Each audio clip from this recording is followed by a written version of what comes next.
Hi, my name is Mrs. Falkwer, and today we're going to talk about vocabulary. We're specifically going to talk about some Latin and Greek roots and affixes that are going to help us decipher some words in our English language that we may not know. A lot of our English language came from Latin and Greek words, and when we look at these words, we can help figure out words that we don't know.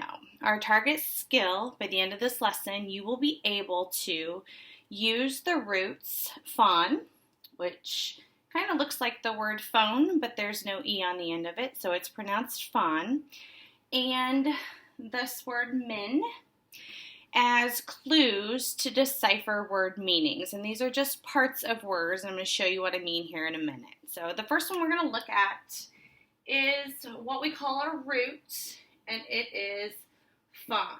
And I told you a minute ago that looks like the word phone.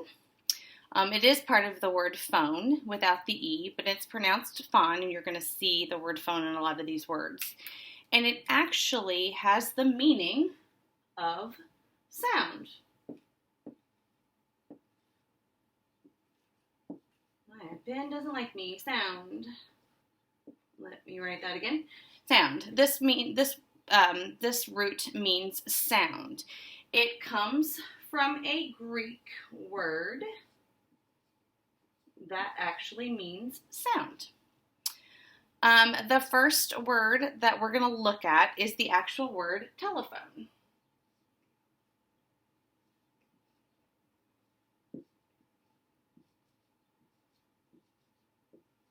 Okay. Telephone has the word tele, and that stem we saw right here, phone or phon, with an E on the end. What those two put together mean, tele means far,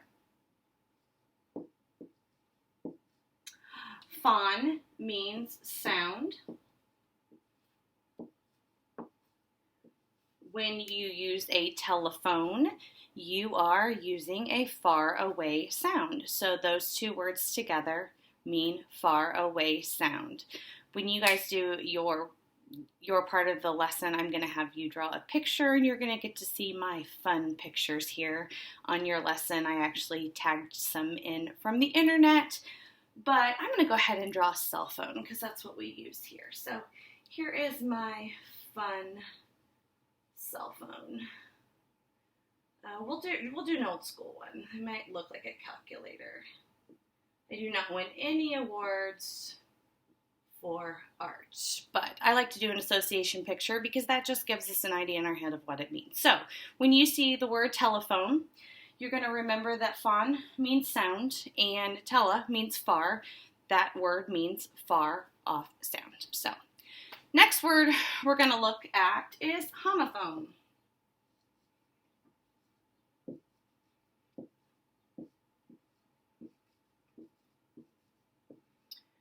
We have two parts here. We have homo, or homo, can be pronounced either way. We have phon, our root, with an E on the end of it. Homo means same. Going back to our root here, which means sound. We have same, sound. And homophones are actually words that have the same sound. You've probably seen these before. My favorite one to talk about are the two words steak and steak. This one above, steak, S-T-A-K-E, is a steak that you would put in a tent. And the one below it is the steak that you might get at a restaurant to eat. They sound the same. The two words sound the same, but they don't mean the same thing. So, homophones are words that have the same sound. Homo means same. Phon and phone mean sound. Okay? Third word that we are going to look at is megaphone.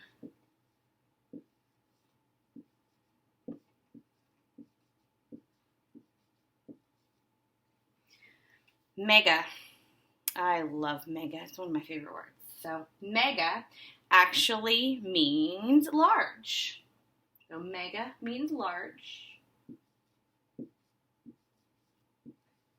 And again, phon means sound. Okay?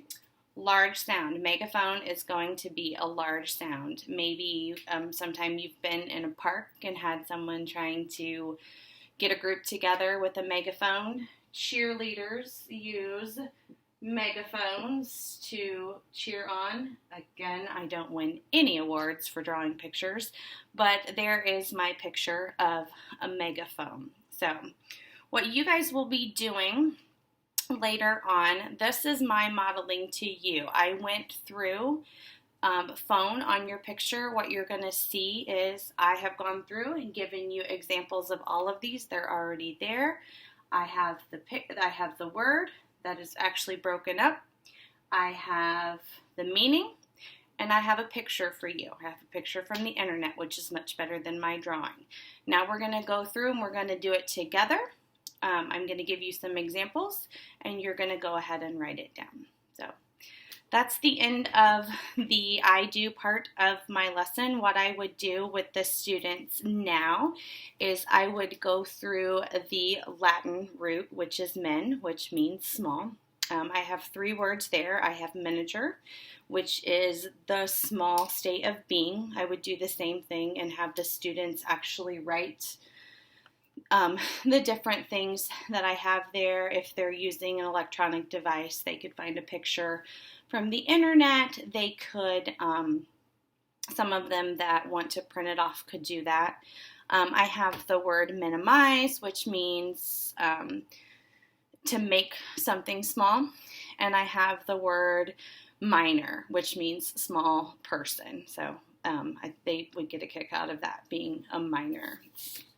But again, going through the same thing. I created a form that could be done electronically. It could be printed off, but let me turn off the light so you can see it. Actually, I think you can. This is the form that the students would use electronically. It has my learning target at the top. And it just goes through exactly what I went with them. It does break the word up here for them. Then when it gets to the root men, they would actually have to put in those by themselves.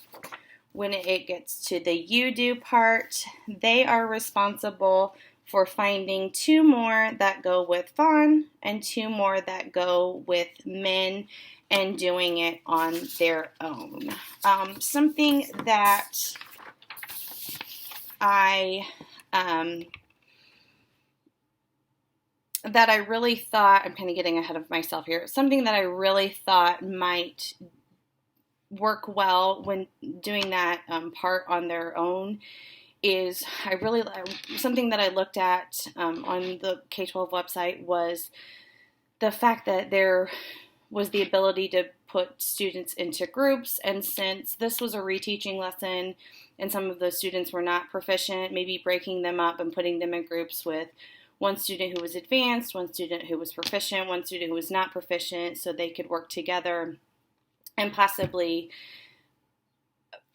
work together to help one another with the task at hand. So see what learning experience, I went through those, how we use these learning experience or student products with the assessment.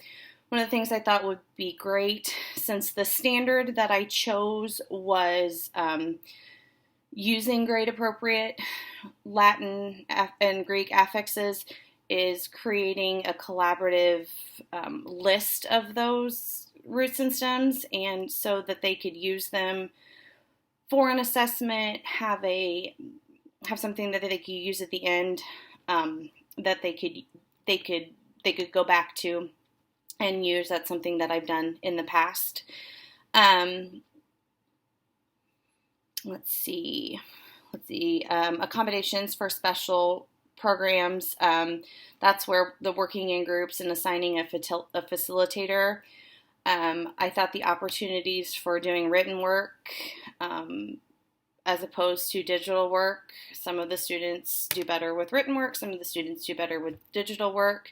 For those special learners, giving them those opportunity. And then there's always going to be students that are going to have to use adaptive devices no matter what. So one of the things my students in the past, finding those digital pictures as opposed to, some of them like to draw, but some of them finding those digital pictures as opposed to having to come up with their own picture just really, really helps them in the long run. Some of the other resources that I found, there was a really cool video site called Innovative Literacy Videos that's on YouTube that actually went through a lot of those different affixes and stems, and it gave a lot of examples, and I thought some of the students who were having trouble coming up with words or finding words on their own could use that. Online dictionaries, there were lots of them out there. Reading Rockets has a list of a lot of the common Latin and Greek affixes and stems that are used. And then how will I ensure that students engage appropriately? Making sure that I'm checking in with all of the students all the time, checking in on their groups, keeping track of them as they move on, and then giving them feedback constantly and giving them a chance to redo. A lot of the students may not do it well the first time, but I think that was the whole point of the lesson, when they didn't get it the first time, going back and giving them a chance to retry and redo it. So hope that helps, and hope you enjoyed this, and I hope to hear back from you soon. Thanks a lot, and have a wonderful day.